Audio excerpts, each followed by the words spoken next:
Don't do that. Don't do that. No, I'm not the star of this show.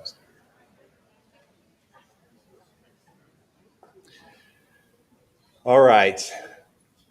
It is so good to see all of you. It is so good. Welcome to Capital Clarity 2023. It's a new year. The governor's agenda is terrible. Did I just say that? I'm so sorry. I'm going to stop editorializing already.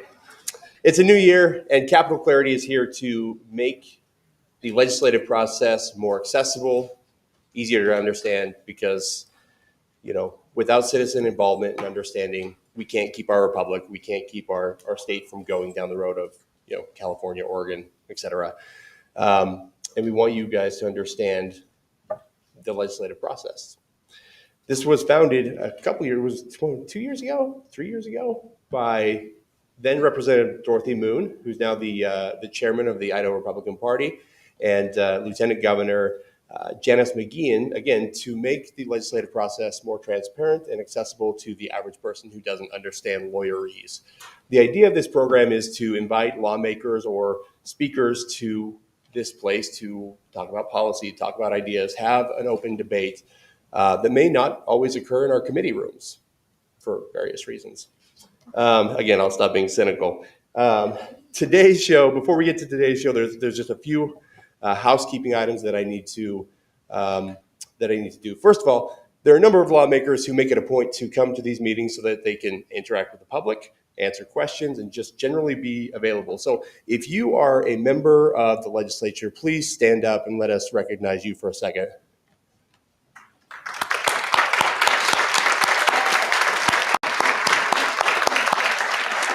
That's a good group. Thank you so much for being here. Now, one more housekeeping thing, and Representative Elaine Price just walked in too. Hi, how are you? Good to see you. You look dashing today. Open your phones, get your calendars out. There are 2 dates. I want you here every week, but there are 2 dates that you need to be particularly aware of. February 2nd. I am so excited for this one. We're having to hire security for this one. Chloe Cole, a young woman who transitioned genders and then transitioned back when she realized the whole trans thing is a complete lie, is going to be here to speak to us. I'll tell you, you want to be here early because this venue is going to be packed. We're probably going to have overflow. Be here early, February 2nd. That one's going to be good.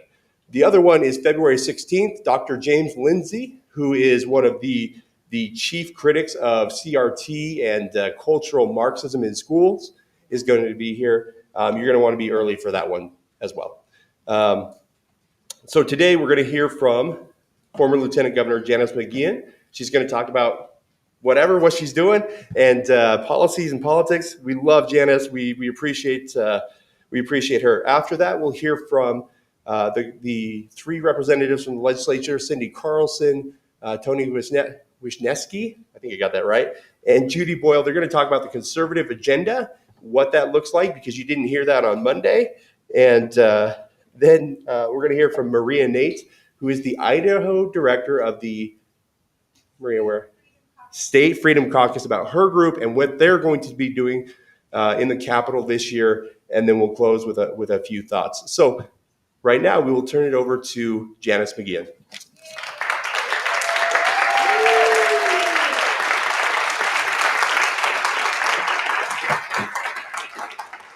Welcome back to Capital Clarity.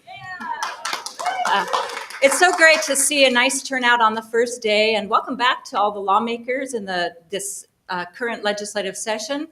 We had a great kickoff earlier right before here, where a group of concerned citizens gathered in the corner back there, and we lifted up prayer to our Heavenly Father that He would bless the people in this capital and that the capital of Idaho would shine for the state of Idaho. So thanks for your continued prayers and support. I was asked by Dustin to give a little bit of historical background about Capital Clarity, how it started and why. So almost 3 years ago, if you can believe that, there was an event that happened in March of 2020. Does anybody here in the room remember what happened back in March of 2020?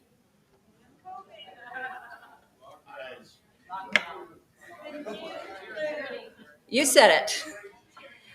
Our governor he put our state into an extreme emergency, told us that we had to stay home, actually shut down businesses in Idaho, and thousands of people lost their jobs. They lost their livelihoods. Uh, Um, the I asked the governor one day, because I had spoken to him 2 days before he issued that executive order, and I said, Governor, what was it that intimidated you to take this action to shut the state down? And he told me that he was following the CDC guidelines. But what ensued after that action, when thousands of people lost their job, lost their savings and their livelihoods, their businesses, Idaho went from having about 2% unemployment to over 13% unemployment. And we had been downsizing offices in the Department of Labor just a couple months prior to that. So it made no sense, the decision. But they had a backlog in the Department of Labor where people went for 6-8 weeks without any of their unemployment claims being filed. I mean, they were filed, but they went this long with no ability of any income coming in. People were literally starving. They could not put food on the table. So that's what the first thing that happened that set all these things into motion.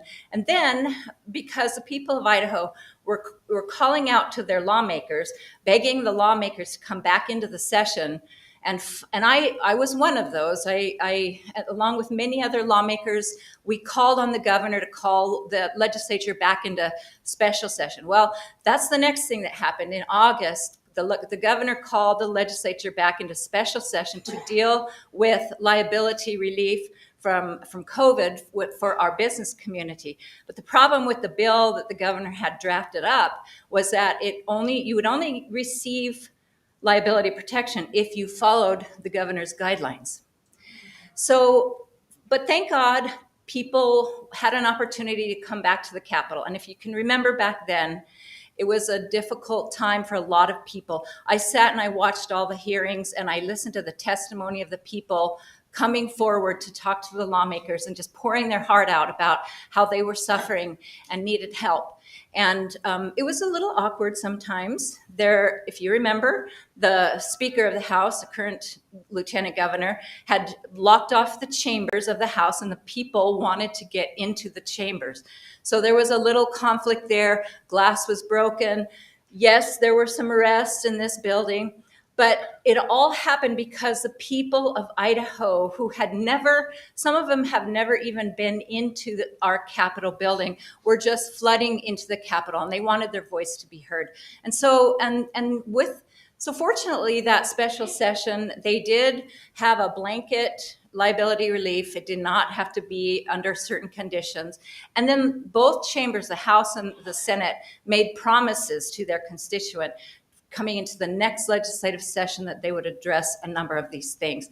And so then that next legislative session started. And again, I had hundreds of people coming into my office, and they would beg me to help them, saying things like, I really want to testify in front of the committee, but I don't know what to say. I don't know how to act. And so I thought, this idea for Capitol Clarity really came into being because of what I wanted to do. Is I wanted to help harness the energy and the emotion that the people had during these difficult times and channel it in a positive direction.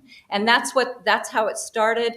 That's what it was all about. A lot of people had never even been in the Capitol before, didn't know how to navigate through the website or how to testify. One day we even had a mock legislative committee on a bill that they didn't want to hear in one of the Senate committees. So it's been a great experience for the people of Idaho. Yes, my good friend, Dorothy Moon, she was the House co-chair, and she and some of her colleagues wanted to advance their conservative agenda. I spoke to the pro tem Winder at the time to try to get a Senate co-sponsor, and he told me that they didn't want to participate because they viewed it as maybe giving away some of their secrets to the House. Well, that's not what this has ever been about. So I'm really happy to see that we have Senate sponsors this year. So thank you to Dustin and your team for continuing this forward. And so I know I've been rambling, but is there anybody in this room that does not know how to access Capitol Clarity or the legislative sessions or committee rooms on their phone? Raise your hand. Okay, I'm going to give you a quick lesson.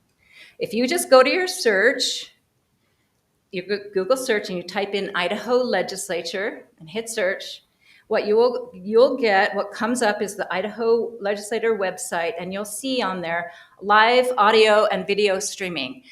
And you can go to observe what's happening in the House. You can watch what's happening in the Senate. You kind of need to become a little educated on the committees and what's happening. But this is a great way. If you can't come down to the Capitol to see what's happening, you can watch it right here on your phone. So that's what we want to do. And I know that there's going to be a lot of discussions on other subjects.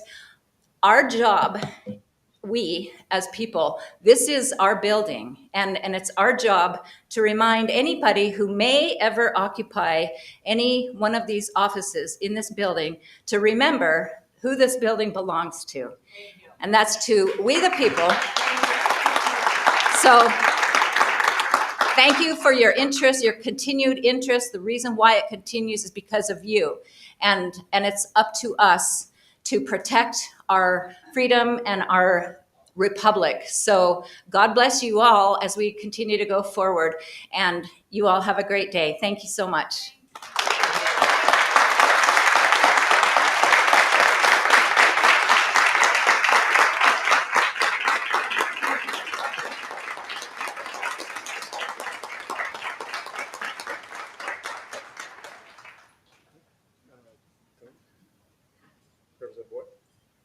You're up.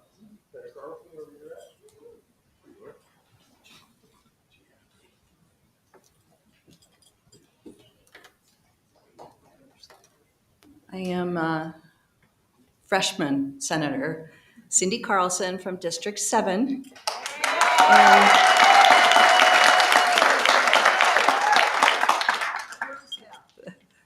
the Judy, where is it? It's Idaho, Adams, and part of Nez Perce County. So it's the second biggest geographical district in Idaho. So I have been sort of self-selected to run Conservative Agenda this year. And for those of you that don't know what Conservative Agenda is we come up with a rack card that we give to anybody who wants one. You guys can take them when you leave if you're interested. And it tells you what we're working on, what the conservatives in the Capitol are working on. And we will collaborate with other legislators once a week and give each other input on the bills we're working on. And because I'm freshman, I have only experienced Conservative Agenda one time. So I'm going to let Judy and Tony take over a little bit. Tony's going to give us a little bit of history on it. Excuse me, Representative. All together now. I don't even know. I'm not even going to try it. Representative Tony. Much easier. Thank you. I'd like to give all of you a warm welcome. Thank you for taking time out of your busy schedules to come and participate in Republican representative government.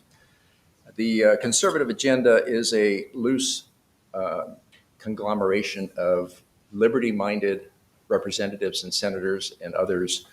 And we have been around for about 3 years now as an organization.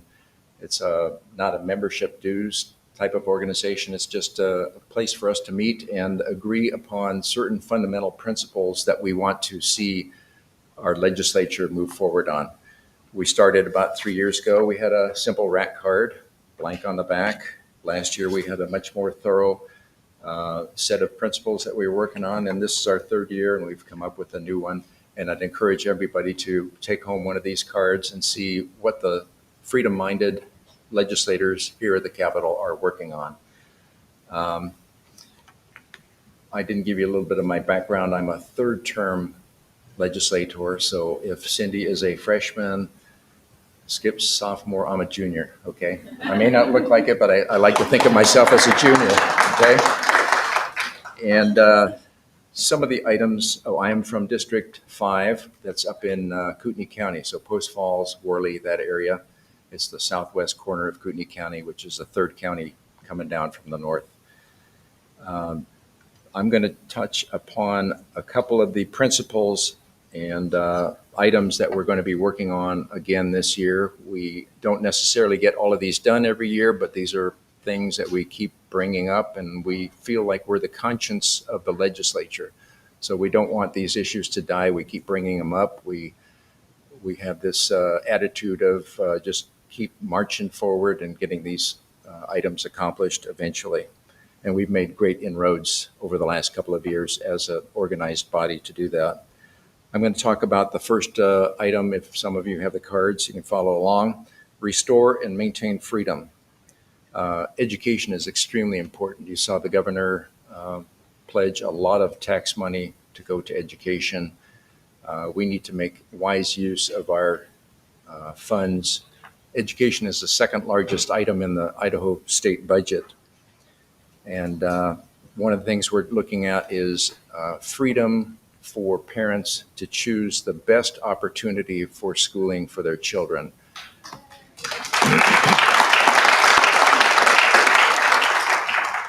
Parents are the first teachers and the last teachers of the kids. They know exactly what their kids' disposition, their temperament, their interests, and every child learns at a different pace and has different interests and has different peculiarities. We have some special needs children that require extra help and care. And one of the things we're pushing for is to have funds follow the student as opposed to be distributed to the school. So we're looking at things like the Arizona plan and other plans, especially ESAs, educational savings accounts, where we can use some of that money that will be used for individual students as opposed to the established school system. Now, there's a lot of reasons for parents wanting to make those choices.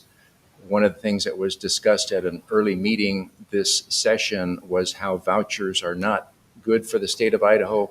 But the one thing that was neglected to be mentioned at that meeting was, why are parents interested in sending their kids to an alternate schooling system? And the one thing that they talked about was money driven. Nobody ever mentioned the primary reason, and that is that the parents are dissatisfied with what their kids are being taught. From a religious, from a moral standpoint, from a worldview standpoint, that's the primary reason. Money is secondary. It's a concern because many families have to really sacrifice to pay their taxes to support the public education system, and then have to turn around and reach into their pocket if there's anything left and pay for some private education. We need to level that playing field and let the school system know that there's interest in getting those other philosophical points across to their students as opposed to just one size fits all for all the students. Another issue that we're going to be working on is protecting and defending unalienable rights. I will personally be sponsoring a bill this time around for medical freedom of conscience. If a doctor works for a clinic or a hospital or a private practice, and he is asked to perform either counseling, drug prescription, medical procedures, including surgery, and he doesn't agree with that from a religious or an ethical standpoint, he should have the freedom to deny performing those services. And that's also in the best interest of the patient. You don't want a doctor working on you who disagrees with the treatment that he's giving you from a philosophical standpoint. So it helps everybody. Right now, with the way the law stands, a doctor can be dismissed or discriminated against or retaliated against for taking that kind of ethical position. So we want to get ahead of this and make sure that that doesn't happen. And there's other personal freedoms as well. The last thing I'll be talking about in this list is, two more things. Curtail and eliminate ESG scoring. I want to give a heads up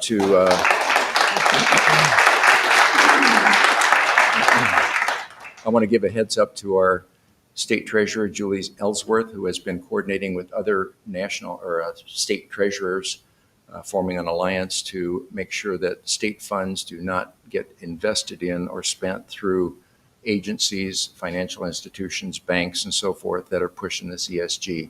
I know a lot of you know that this ESG is eventually, if allowed to continue without any kind of checks and without dismantling it, will wind up like Communist China's social scoring program, where you are looked upon, well, gee, do you buy gasoline or do you have an EV, electric vehicle? If you buy gasoline, your score is automatically diminished. If you go to church that's not approved by the state, your score is eliminated or reduced, and on and on and on. If you're a member of some kind of conservative club, your score goes down. In Communist China, the best way to improve your score is join the Communist Party, whether you want to or not. So this is the trend that we're headed towards, and it's nothing new to everybody. Anybody that's read 1984 knows all about this big brother controlling your life. So we want to make sure that that doesn't happen. Last year, as part of the conservative agenda, we actually invited Glenn Beck and David Barton to come and talk to us about ESG scores. So that was very influential for some of the legislators that were able to attend that. The last item I'd like to discuss is reduce the need for federal funding. How many of us, and I want to see a raise of hands, think that we're a very conservative state? Come on. Come on. We're supposed to be one of the top 5 conservative states in the country. And it is. We used to pride ourselves as being fiercely independent and conservative. That's just the way we are. We're knuckleheads. We fight each other instead of fighting the enemy, but that's part of the territory. And we have been called to exercise our right of nullification of unlawful laws and edicts that come down from the federal government. Well, it's very hard to push the federal government mandates back with this arm and take money with the other. That just is philosophically dissonant.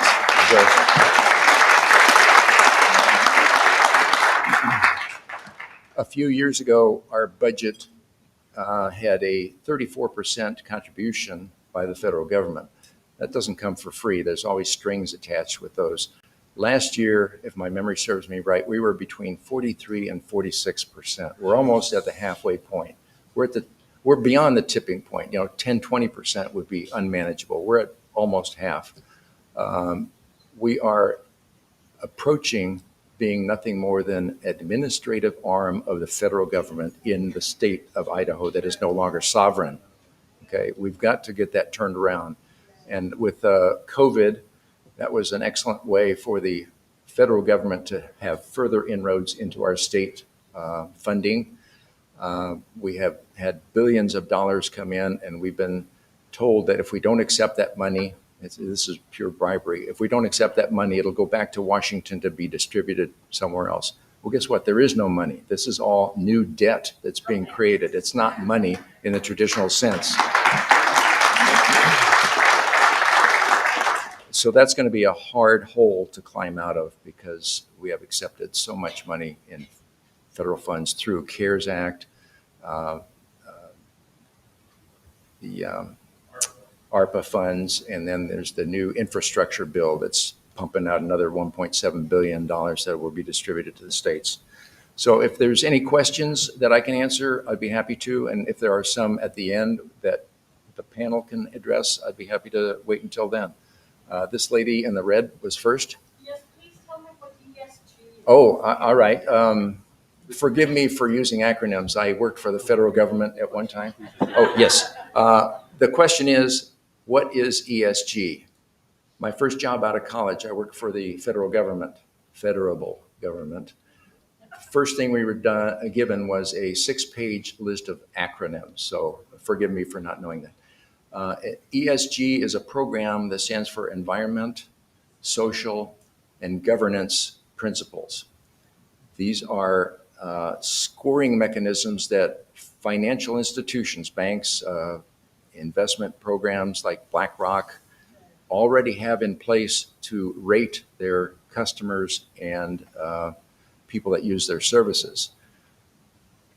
If you, as I indicated, if you own an electric vehicle and that's considered to be the end thing with the green energy with our new current federal administration, you get extra points for that. If you drive an old jalopy that uses gasoline or diesel, you're considered to be an enemy of the environment and your environment score goes down.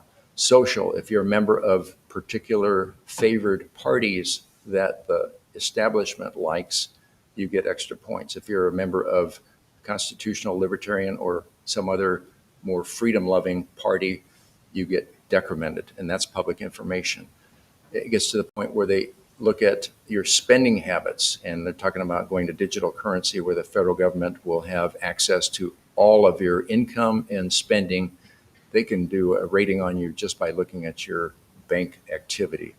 That's something that we have to prevent. Governance, what political party are you a member of? What civic organizations do you support? What religion are you?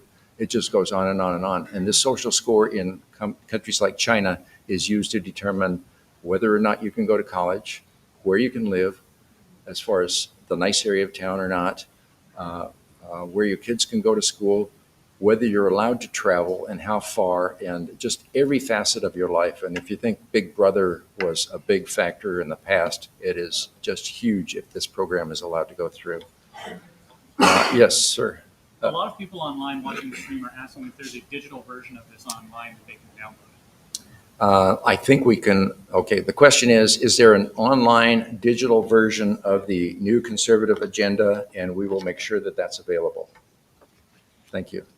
There was another question over there. Yeah, just reading here, I left Los Angeles a little over a year. Good for you. Yeah. I'm from Los Angeles too. Yeah. I'm so grateful to be here, but on here, I don't see anything that talks about medical protection for people that don't want to be part of the experimental injections that are happening. You know, Protection that you guys are talking about, and that is incredibly important. I'll repeat the question. There is nothing apparently on this list of conservative items that protects.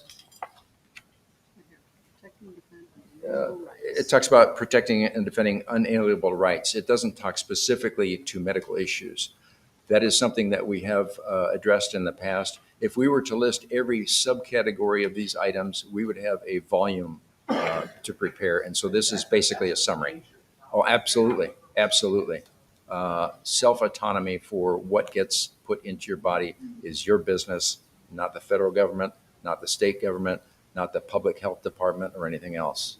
Thank you for bringing that up. Yes. One last question. It's quick, for my reference in the future, how do you pronounce your last name? Very carefully, and it helps if you have a shot of vodka first. Okay? It loosens the tongue. It's Wisniewski. 3 simple syllables, all in unison. Wisniewski. Okay? Simple. Great, great. I'm going to turn it over to Judy now. I've taken too long. Oh, are you? Do you want to go, Judy? No. Okay, I was appointed, I was appointed to talk about protecting our families and our children. Traditional family values are the foundation of our nation. One of the reasons why I ran for office was to protect my grandchildren. And I think that's what got me elected. So I will fight for you every day, for our families, for our kids in school. We will make the money follow the students. We will do everything we can possibly do to save our state from the tyranny that's been started here. And that's my quick version of what we are doing. Because I want to give Judy her time, but I am also going to talk about greater government transparency. We're planning on not being a rubber stamp to the appropriations, to everything that's being tried to be passed. We're working. I've been working at the Capitol from 7 to at least 7 every night, and I believe that is not abnormal for a legislator. And I will read every bill I can possibly read. I will spend as much time trying to figure out whether this legislation is good for Idaho or not. But we are going to be transparent, and we're going to give the public as much information as possible. So please be involved in Capital Clarity, ask your questions, and let's make this movement work for Idaho.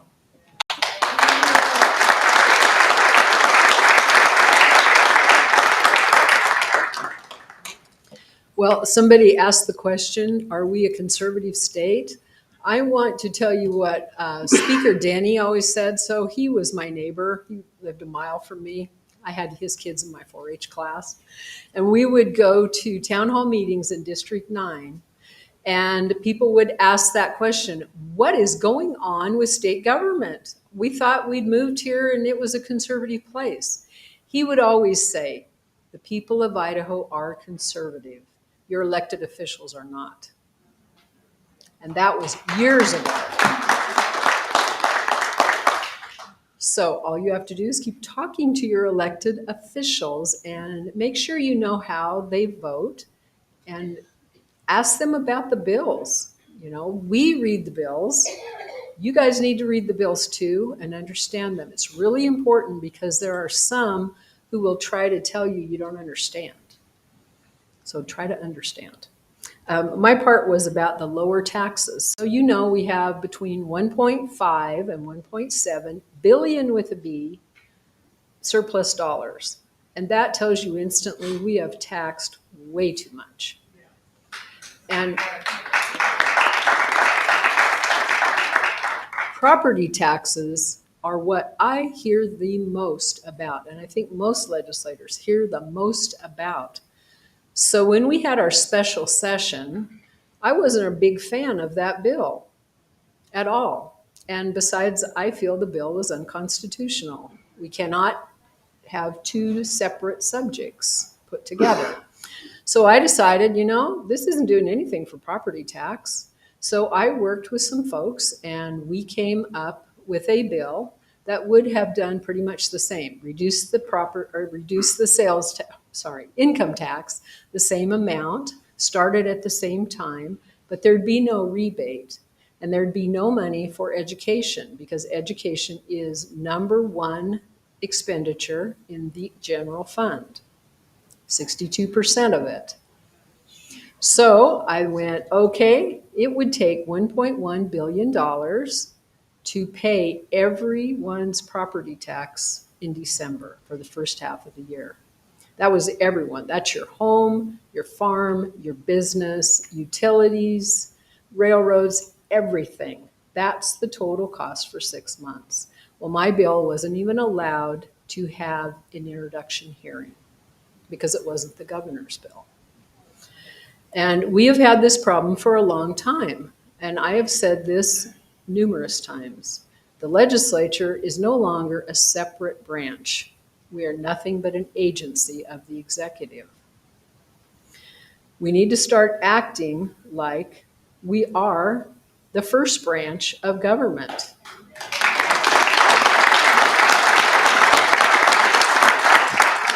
So that's basically what this second part I'm supposed to talk about is to restore separation of powers and the proper role of government. And again, I urge all of you to read the Constitution. Now, the state one's a little long and convoluted and has a lot of things in there that really should be in law, but at least get a really good understanding and a review of the U.S. Constitution. It's short, it's easy to understand, and Hillsdale College has a fantastic free course, Constitution 101, easy to get through. Constitution 102 is not so much. That's our 201. It's a sad one. It's about the administrative state and how they have taken over our republic. But at least try to get the first one down. And finally this year, after going through 3 speakers, because I've been here a while, And every speaker, every year, I have asked them for a class on the Constitution for legislators. The only thing we do is take an oath to the Constitution, and yet we have no information about the Constitution unless some of us actually dig it out and understand on our own. So this year, that Speaker Moyle said, okay, I've heard it for years. Yes, we'll have a class, bring somebody in. So we're going to have an hour on the Constitution. Thank goodness. So the tax relief that we have on here is property tax, grocery tax, gasoline, income, and sales tax relief. So please go talk to your legislators and see what they have to say. I know the 1.5 or 7 billion is already gone with the agencies. They have plans for every speck of that money with the governor. But this is your money, so talk to your legislators and please encourage legislators to really be a separate branch. Thank you.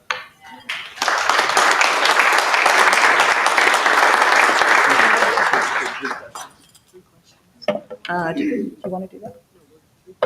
3 questions. Anybody have questions? Let's pick you first. How much money of this 1.8 billion or whatever you just talked about do we get from the federal government? Or is This is our state income. This is our state money. This is sales tax, income tax, that kind of not thing. one dime of that is federal funds that Governor Little took accepted from the That's all been spent. This is extra money from And where last does all year. that money go? Do we have a That's a good It's question. actually, how did I get a copy of where all that money went? How can we even get it? Stay tuned. What's that? We'll work yep, on this. Idaho Freedom Foundation has some really great resources. In the back, yes. My representative is a Democrat. How could I, substitute him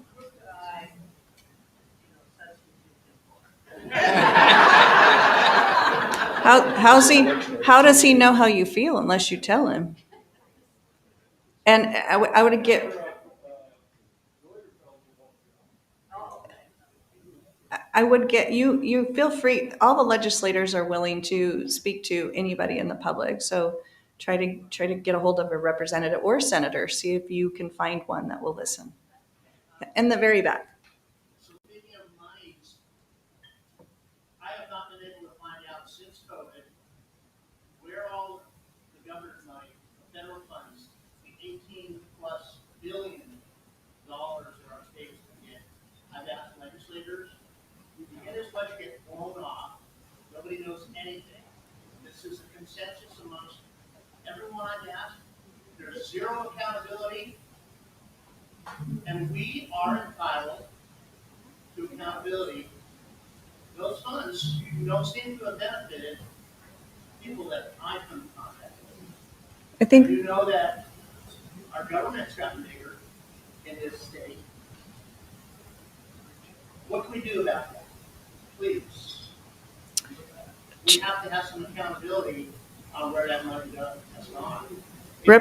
Representative Scott, would you like to come up and take over the microphone?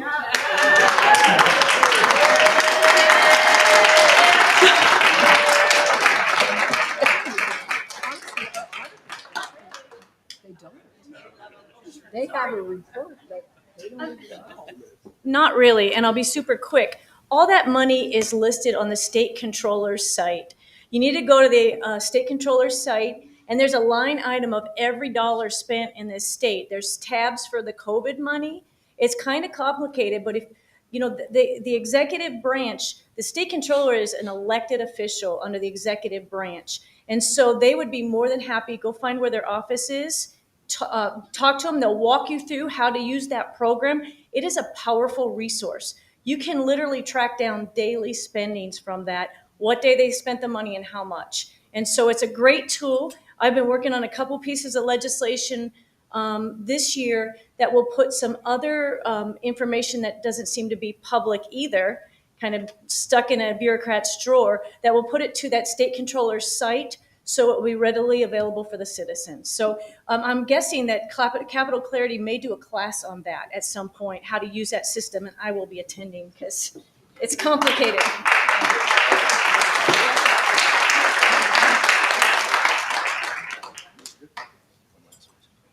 You want me to take one more? No, you're good. Thank you.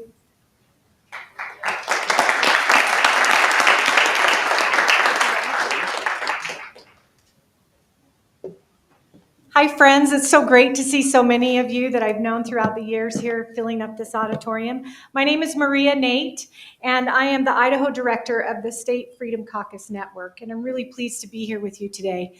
Let's talk a little bit about how we know government works, right?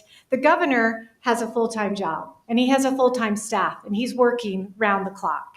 We have the bureaucrats who run these woke agencies. They have a full-time staff. They are well-staffed, they are well-funded. Then we have the lobbyists who are full-time, well-funded, and well-staffed. And then we have the part-time citizen legislators who are not well-funded, not well-staffed, and virtually have no help at all. And so we wonder why we are losing so many of these battles. It's because the balance is off here. And it's all tilted towards the establishment, the bureaucrats, and the lobbyists. So this is why we have the State Freedom Caucus Network. And this is modeled after the U.S. House Freedom Caucus. And we know that there's just so much going on with the legislators in this session that it's super easy for them to get behind.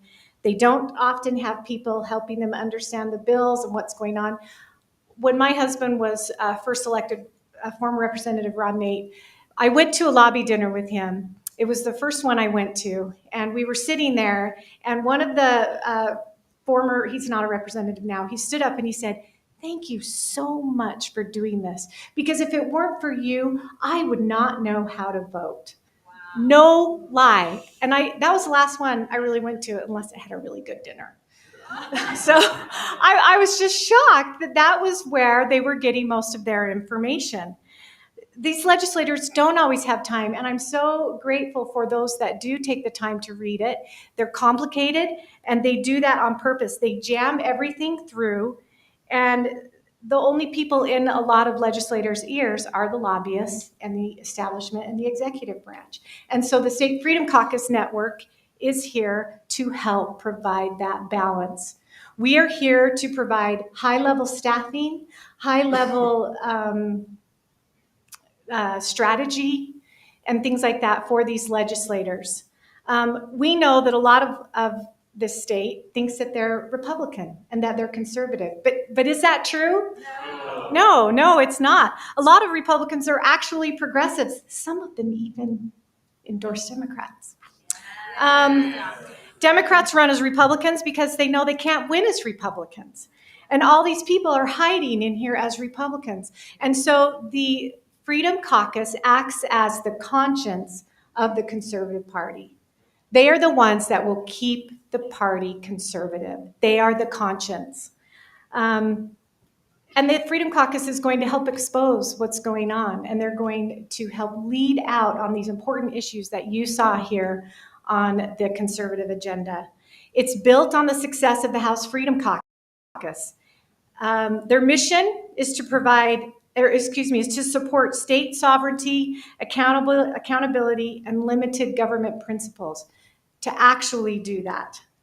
The people who support these principles of liberty and freedom, you're going to see them. They're going to score high on all the freedom indexes. You're going to see them score high on the American Conservative Union Index, on the Club for Growth Index, and yes, on the Idaho Freedom Foundation Index. Okay, you're going to see them score high on that, and they should, because they're conservative, liberty-loving legislators. You can fully expect, and you've already seen some of our great members fight against this radical woke agenda that we see permeating our schools everywhere. They're going to fight against that. They're standing strong. They're fearless, these people. They are fearless. They're going to fight against those who want to destroy families, those who want to harm children, and those who want to raise taxes and grow government. This network is nationwide. Currently, there are 10 states, and Idaho was part of 3 that just launched just a couple of weeks ago. People are super excited about this and this movement that's happening. These legislators are gonna have the critical resources that they need to challenge the establishment and to move the dial, because it's time for us to take our state back. Am I right? Yes, I am right. And I want to thank Senator Carlson and Representative Wisniewski, who are part of this great Freedom Caucus network, and also Heather Scott, who's the co-chair, along with Tammy Nichols. And if you want to find out who else is, you can go to the statefreedomcaucus.org, and you can learn and see more about this great network and this great movement that is going to take back our state. Yeah. Thank you. Questions? Does anybody have any questions? Yes. Yes. You want to connect with us? Okay, we're fairly new. I was hired on January 3rd, so we're up and running. But you can go to our Facebook page, which is Idaho Freedom Caucus. There's also Twitter. It's ID Freedom Caucus. You can email me, which is Maria. Let me make sure I say it right. It's maria@statefreedomcaucus.org. And I will help you whatever you want. I'm going to be on the Capitol. You can talk to Representative Scott. There's people around. Whatever you want, I will be 100% available to you. I am totally 100% committed to this cause. And so are these great representatives and senators that have chosen to join this group. It's awesome. Anything else? Yes. Hi, thank you. Is there any leadership can be set up so it doesn't pick the chairman for the committees? Oh, The committee, you're asking about how the rules work on the floor to chair committees and chairs in the bodies? Yeah. Well, that's going to be a complicated process. So what we have to do, because that involves rule changes, and I agree, let's do it. I mean, nothing's off the table, right? We need to shake things up and move the needle here. So, yeah, well, part of this is, y'all know that people get elected as really conservatives, and then over time, it gets harder and harder to withstand all of this pressure that comes from all of the lobbyists and the establishment and so on and so forth. So we need to hold them accountable, keep them on the straight and narrow. And when we have conservative legislators, we will have conservative leadership. That is the key. So that's where we start. Yes, Representative Wisniewski. This is Nate. Yes. Can you tell us how many members there are in the Idaho Freedom Caucus? No, I cannot. I will tell you, we don't disclose the names and the members of the membership because it's by invitation only, okay? So members must fully support the mission, and they have to have a demonstrated commitment to conservative liberty principles. There's a little strategy behind this, why some members are private and why some members are public. We call them silent members and then public members. If you go to that website that I mentioned, you can see who's there and who's not. But this is a large group, and it's growing, and we're going to grow it even more.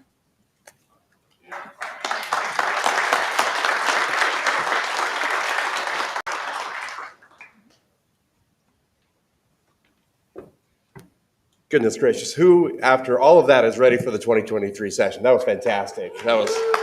Give another hand to our speakers. Okay, just a couple of housekeeping things again before we leave. Next week, I think we have a slide for this. Oh, we'll do that first. As I think it was Senator Carlson, Janice said, a couple of people mentioned, this class is for you. What do you want to know? What do you want to learn about? We've set up capitalclarity.com, and there's a form there on the, I think it's the bottom in the middle of the page, so that you can suggest topics that you want to learn about. Want to learn about federal money? We have an expert, actually, who's a human calculator who can talk about that stuff. You want to learn about ESG? We'll invite our treasurer. You want to learn about transparency? I don't know, maybe you want to hear from our new attorney general, maybe. I don't know. We will make those introductions. And I want to be clear about something too, is this is not This is not a partisan thing. If a Democrat has a good idea, if a Republican has a good idea, if anybody has a really good idea, we want to hear about it, and we want them to be accountable to you to explain their idea so you can ask questions and understand the process. So please, capitalclarity.com. That's where we're going to house the videos so you can see them later. That's where we're going to take your questions and your suggestions and stuff like that. So please visit that site, sign up for email updates from us so that we can get this content out to you so you can share with your friends. Next week, we're going to talk about the sexualization of children in education. Anna Miller from our team is going to talk, and then we will line up some lawmakers based on what's topical and relevant next week, based on what bills are going through the session or whatever. But at the very least, Anna is going to be here next week to talk about that. And then, man, that's great. If you'll indulge me for 1 second, 10 years ago, I was working as a reporter in Montana covering a U.S. Senate race, but also covering state politics. And I sent in a piece of copy about something the governor was doing. It was a Democrat. What was his name? No, the one who said gaydar and then wasn't able to run for president. And he had a big belt buckle. Anyway, Brian Schweitzer. He was a character. Anyway, so I submitted a piece of copy, and my editor, who was from California, he called me. He said, "Hey, your copy says that the governor told you this, but you can't call the governor. He's the governor, and you don't have that much access to him." And I said, "No, that's the governor called me." He's like, No, who on the governor's staff told you this?" I was like, "The governor dialed my cell phone and told me this." He's like, "That's a thing you can do in those states? Your governor can call you?" I was like, okay, I don't know any other way. I think I want to take a moment and just take a step back. Our lawmakers, the people in this room, are so accessible to you. They showed up here to you today to talk to you, to be with you, to understand you, and to hear from you. That's not normal, and I love it. So one more round of applause for the public officials who are here.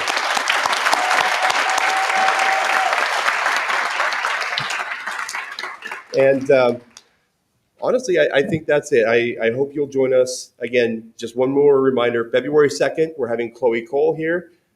Make sure you show up very, very early for that, probably an hour early to get a seat. We're going to fill up this. February 16th, James Lindsay's going to be here. Thank you so much for being here today. Oh, yes. I'm so sorry. I have ADHD, and it's the worst. We have copies, and there are more that are available through Janice. Copies of the Idaho Constitution. If you need to sleep at night and you don't want to use a sleep aid, this is it. But there are about 8 copies up here. Come grab them, and then Janice has more available. Again, thank you so much for being here. We will see you next week.